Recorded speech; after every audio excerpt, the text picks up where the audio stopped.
వాసంతి అనే అమ్మాయి కనపడడం లేదని చెప్పి దాదాపుగా 6 రోజుల నుంచి వారి కుటుంబ సభ్యులు, పోలీసు వాళ్ళు కానీ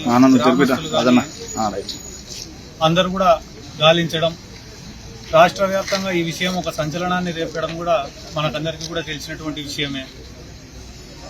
3 మైనర్ యువకులు ఆ అమ్మాయి పైన అఘాయిత్యానికి పాల్పడి హత్య చేసినారు అని చెప్పి బయటంతా కూడా వినికిడి. ఈ విషయంలో భాగంగానే ఈరోజు ఆ కుటుంబాన్ని పరామర్శించాలనే ఉద్దేశంతో ముచ్చుమర్రి గ్రామానికి నేను వెళ్తుండగా మార్గ మధ్యంలో కొన్ని ఏం కారణాలు ఉన్నాయో మనకు తెలియదు కానీ పోలీసు వాళ్ళు ఆపడం, ఇక్కడికి ఆ కుటుంబాన్ని పిలిపించడం కూడా జరిగింది. వాస్తవానికైతే గాన ప్రభుత్వాన్ని విమర్శించాలనో లేకుంటే గాన పోలీసు వ్యవస్థను నిందించాలనో ఎవరినో ఏదో ఇబ్బంది పెట్టాలనే ఉద్దేశంతోనో ఈరోజు మేము ఇక్కడికి రాలే. నా సొంత గ్రామం ముచ్చుమర్రి. ఆ గ్రామంలో నాకు తెలిసిన వ్యక్తులు, నాకు సంబంధించిన వాళ్ళు ఈరోజు వాళ్ళు బాధల్లో ఉండగా పరామర్శించడం అనేది నా యొక్క బాధ్యత అని చెప్పి ఫీల్ అయి నేను ఇక్కడికి వచ్చినానే తప్ప ఇక్కడ ఏదో పొలిటికల్ గా దీన్ని ఇష్యూ చేయాలనే ఉద్దేశంతో నేను రాలే. ఎందుకంటే కానీ ప్రభుత్వం ఏర్పడి అంతా కలిపి 4 రోజులు కూడా కాలే. మేము వచ్చి ప్రభుత్వం పైన బురద చెల్లాలనే ఉద్దేశం మాకు కూడా లేదు. కానీ అంత లోపలే మమ్మల్ని ఇక్కడికి పిలుచుకురావడం, పోలీస్ స్టేషన్ లో కూర్చోబెట్టడం అనేది కూడా మంచి పద్ధతి కాదు. అది ఎవరి ప్రెషర్లు ఉండే ఏం కథనో వాళ్ళు ఆలోచన చేసుకోవాలా. కానీ బీహార్ లాంటి రాష్ట్రాలలో లేకుంటే కానీ మణిపూర్ లాంటి చోటనో, ఉత్తరప్రదేశ్ లాంటి చోటనో ఎక్కడో క్రైమ్ ఎక్కువ ఉన్న చోట కూడా ఒక ఆడపిల్లకి ఏదన్నా అన్యాయం జరిగిందంటేనే ఎవరో ఒకరిపై పరామర్శిస్తామంటే గానా పోయి రమ్మని చెప్తారు. కానీ ఈ రోజు ఇక్కడ తీసుకొని వచ్చి ఇక్కడ స్టేషన్ లో కూర్చోబెట్టడం అనేది ఇప్పుడు కొత్త అనుమానాలు రేకెత్తించే పరిస్థితి తీసుకొని వస్తున్నారు. ఏమేమి అక్కడికి పోతే ఏమైనా నిజాలు ఏమైనా బయటపడతాయని భయపడుతున్నారా, లేకుంటే రాజకీయ నాయకుల ప్రమేయం ఉందని ఏమైనా భయపడుతున్నారా? దేనికోసం అడ్డుకుంటున్నారు? కేవలం ఆ కుటుంబానికి న్యాయం జరగాల, ఆ కుటుంబంలో ఒక ధైర్యాన్ని నింపాలనే ఉద్దేశంతో ఇక్కడికి వచ్చినామే తప్ప వేరే ఒక ఉద్దేశం కూడా మాకు లేదు.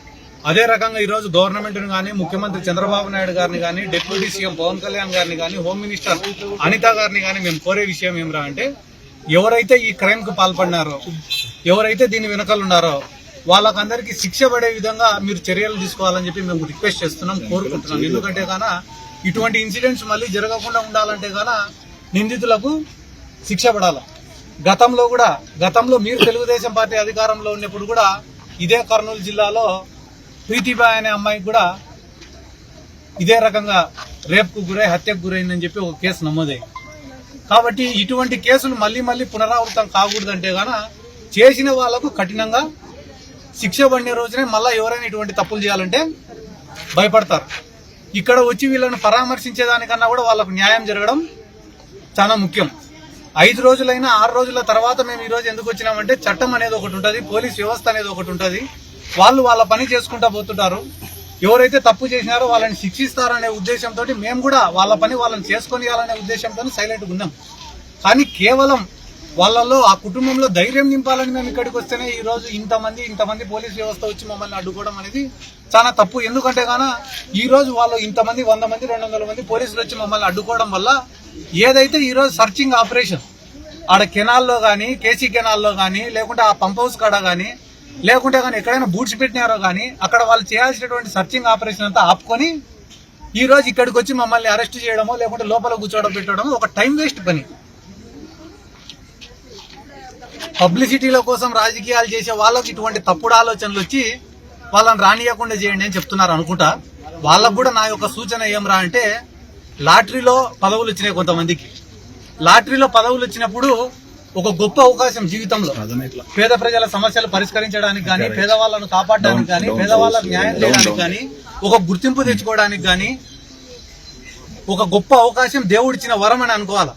అటువంటి అవకాశం వచ్చినప్పుడు 10 మందికి సర్వీస్ చేసి అబ్బా పలానా వాళ్ళకు మనం ఓటేసినందుకు మనకి ఇన్ని పనులు చేసినారా అని చెప్పి గర్వంగా జీవించేటట్లు ఉండాలా తప్ప పాతకాలం మాదిరిగా ఇంకా కేసులు పెట్టాలా, పోలీసులతో హరాస్మెంట్ చేపియాలా, ఇబ్బంది పెట్టాలా, ఊర్లలోకి రాకుండా ఆపాలా, ప్రజలను భయభ్రాంతులకు గురి చేయాలా, లేకుంటే కులాల మధ్యన కొట్లాటలు పెట్టాలా, ఇటువంటి నీచమైన పనులు ఆపుకొని ఈరోజు చాలా దురదృష్టమైన సంఘటన వాసంతి అనే పాప చనిపోవడం.